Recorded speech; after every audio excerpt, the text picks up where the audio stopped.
Herkese merhabalar arkadaşlar. Bugün Planet Çocuk üzerine neden battığı üzerine konuşacağız.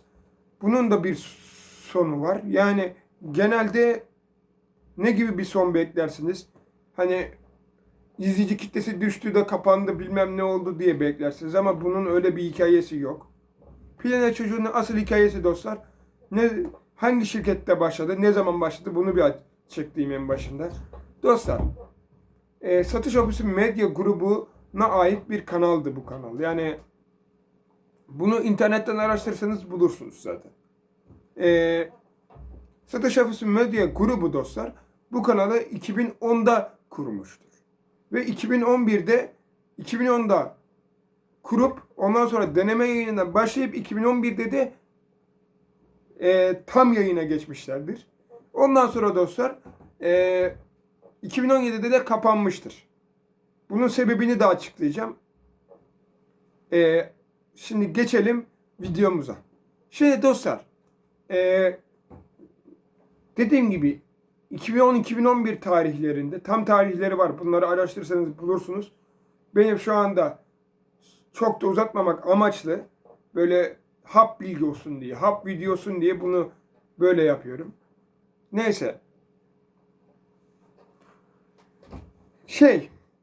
Geçelim dediğim gibi konuya. Şimdi dostlar, kanal Planet Çocuk tek bir kanal değildi aslında. Planet Pembe, Planet Mutfak, Planet Türk, Planet Sinema gibi bir sürü kanalları vardı bunların.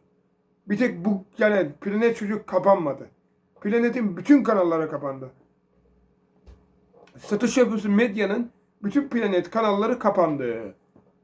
Ee, ve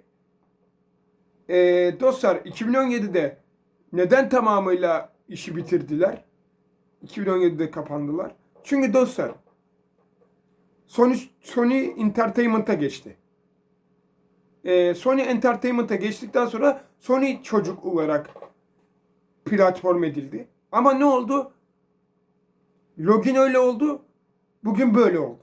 Yani bugüne kadar yaşayamadı kanal. Sony Çocuk'ta bir yıl mı? Artık 2-3 ay mı ne yaşadı? Ondan sonra Allah'ına kavuştu. Çünkü dostlar hani bir kanalı alıp batmadan gidebilmek zordur. Çünkü kitle ölmüşse o kanalın affedersiniz de hani insanları öldürseniz de gelip izlemezler. Hani onun yerine bir sürü kanal tercih ederler. Cartoon Network olur, Disney Channel'ı olur, TRT Çocuğu olur, Minikası olur, Minika Go'su olur, bilmem nesi olur. Hani bir sürü kanal olur. Zaten birkaçını anlattım. Bu videodan sonra da birkaçını daha anlatacağım. Son 2 videomuz kaldı geriye. Ama dostlar şunu söyleyeyim. Genelde unutulmaması gereken bir durumdur. Bir şirket alıp batırabiliyorsa batırır. Ya arkadaşlar yürütülemeyecek bir kanal değildi. Yürütülürdü ama demek ki adamlar dedi ki hani biz bu işi yapamayacağız ya da yapacağız ama olmayacak. Hani sonradan soygunculuğa kadar milleti kandırıcılığa kadar gidecek diye korkup kapattılar bence. Çünkü dostlar Sony o kadar kötü bir şey yapmıyor. PlayStation'ları var, işte filmleri var, bilmem neleri var. Kötü değil. Onu niye yönetemesinler? Spider-Man'i mesela Sony Çocuk'ta yayınlarlardı. Veya ne bileyim. Ee, Sony Çocuğu, Sony işte şey yaparlardı. Sony Çocuğu, Sony Go falan yaparlardı. Minika'nın yaptığı şekilde. Neyse. Ya dostlar, haliyle şimdi satıştan sonra iş değişir tabi. Tabi iş değişir. Planet Çocuk satıldı. Ondan sonra kapandı. Zaten adamlar da saklamıyorlar bunu. Sattılar, kurtuldular. Ama ne oldu? Sony yönetemedi, batırdı. Keşke de satmasalardı ki şu ana kadar devam edebilir miydi onu görürdük.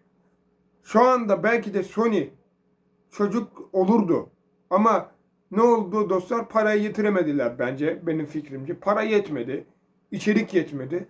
Dolduramadılar. Bir de o dönemde de çok sonradan hani teknolojiler girmeye başladı. Netflix, bilmem ne. Bunlar girmeye başlayınca dediler ki biz bunu kapatalım gidelim dediler. Yani mantık zaten satış ofisi medya da bakın. Satış ofisi medya bile satarken bunu demiştir zaten. Bizim kitlemiz düştü, siz alın yükseltin. Yükseltemiyorsanız da satın. Neyi yapıyorsanız yapın. Hani bu sizin artık sizin şeyinizdir demiştir. Yani sizin altınıza geçti ya, istediğinizi yaparsınız artık. Sizin adınıza geçti ya, istediğinizi yaparsınız artık. Atar mısınız, satar mısınız, söver misiniz umurumda değil demiştir. Çünkü şirketler zaten artık elinden çıkmış bir yer içine uğraşmazlar. Neyse. Sonunda de dediğim gibi bir yıl veya 2-3 ay dayandı, ondan sonra kapattılar. Şimdi isteseler de geri dönmezler büyük ihtimalle. Dostlar yani bu şekilde bir hikaye. Hani bu çok kısa bir hikaye ama gerçekten çok üzücü bir hikaye. Yani çocukluğumuza dokunan bir kanal bu şekilde gitti. Yani niye gider, ne diye gider diye sorgulamayın. Bu video onun cevabıdır. Satıştan dolayı gitti. Keşke satılmasaydı da bu hale gelmeseydi. Ama büyük ihtimalle satılmasaydı da dediğim gibi daha kötü bir hale gelebilirdi. Neyse.